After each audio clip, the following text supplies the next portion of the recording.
I never thought my marriage would end this way. After 25 years of being together, after raising two beautiful kids, after going through life's ups and downs as a team, I thought my wife, Linda, and I had built something unshakable. We had been high school sweethearts, started from nothing, built a life together, and now we were in our late 40s, thinking about retirement, vacations, and grandkids one day. I thought we were the kind of couple who had made it, but I was wrong. Linda changed, and I didn't see it coming. It started small. At first, I noticed she was spending more time at the gym. She had always been in decent shape, but suddenly, she was obsessed. She started buying new clothes, eating differently, and losing weight faster than I thought was healthy. When I commented on it, she'd say, "I just want to feel good about myself again." I didn't question it too much. I supported her, encouraged her. But then she started going out more, a lot more. Girls' nights, weekend trips, networking events with new friends. Friends I had never met. And the way she looked at me changed too. We had always been affectionate, even after 2 decades of marriage. But suddenly, she stopped touching me, stopped kissing me, stopped looking at me like I was the man she fell in love with. I tried to ignore it, blaming it on stress, hormones, maybe even a midlife crisis. But deep down, I knew something was off. Then one day, I found the invitation. A sleek, black envelope with gold lettering that said, "A night of exploration. Private exclusive swingers event." I felt my stomach drop. I held it in my hands, turning it over, hoping it was a mistake, hoping it was someone else's. But no, it had Linda's name on it. She had RSVP'd. I felt like I had been punched in the gut. My wife, the woman I trusted with my life, was planning to attend a swingers party behind my back.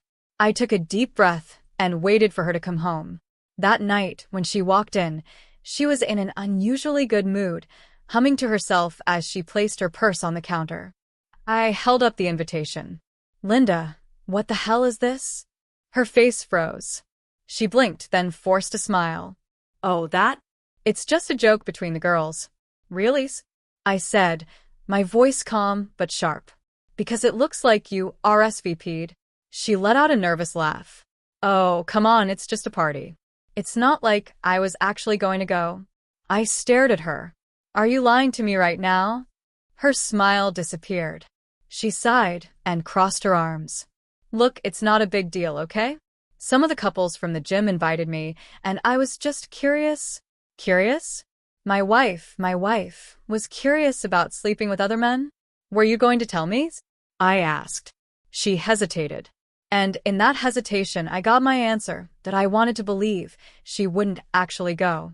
I wanted to believe she would look at me, see the pain in my eyes, and choose our marriage over this nonsense. But she didn't. 2 nights later, she lied to me. She said she was going to a spa night with her friends. But I already knew the truth. So I followed her. I parked a few blocks away and watched as she pulled up to an upscale private club downtown. She was dressed in a way she never dressed for me anymore, a tight red dress, heels that made her legs look longer, a confidence in her walk that she hadn't shown in years. She looked excited. I sat there in my car, gripping the steering wheel so hard my knuckles turned white. I could have stormed in. I could have confronted her in front of everyone. But I didn't. Instead, I pulled out my phone and started recording. I documented everything. Linda walking in, laughing with her new friends. Her body language, the way she whispered in a man's ear, how she accepted a drink from someone who is definitely not me. And then, I saw her disappear into a private room with him. My heart shattered. I sat there for over an hour, staring at the entrance, knowing exactly what was happening inside. When she finally emerged, her makeup smudged, her hair a little messy, she looked satisfied. I turned on my car and drove away. I didn't say anything that night. I didn't ask her how her spa night was. I didn't ask if she had fun, because I already knew. Instead, I spent the next few days meeting with the divorce lawyer. I gathered all the evidence. Text messages, bank transactions, phone records, and, of course, the footage I recorded. Then one evening, I handed her the divorce papers. She looked at them, confused. What is this?" "Divorce papers, I said coldly. I know everything, Linda. Her face went pale. W, what are you talking about? I pulled out my phone and played a video. The video. The one of her walking into that club, of her cozying up to another man, of her walking into a private room with him. She started crying. It was just one time. It didn't mean anything. Please, we can fix this. I laughed. Oh, now you want to fix this? She reached for my hand, but I pulled away. You destroyed our marriage the moment you walked into that club, Linda. This is over. She sobbed, begging, pleading. But I was done. The divorce went quickly. She tried fighting for the house, for alimony, but thanks to the evidence, she got nothing. She lost everything. Her gym friends didn't stick around once the drama unfolded. The man she cheated with ghosted her.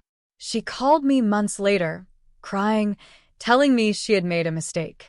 She wanted another chance. She said she would do anything to fix what we had. I told her the truth. Some mistakes you don't come back from, Linda. And I hung up because I deserved better. And she was left alone with nothing but regret.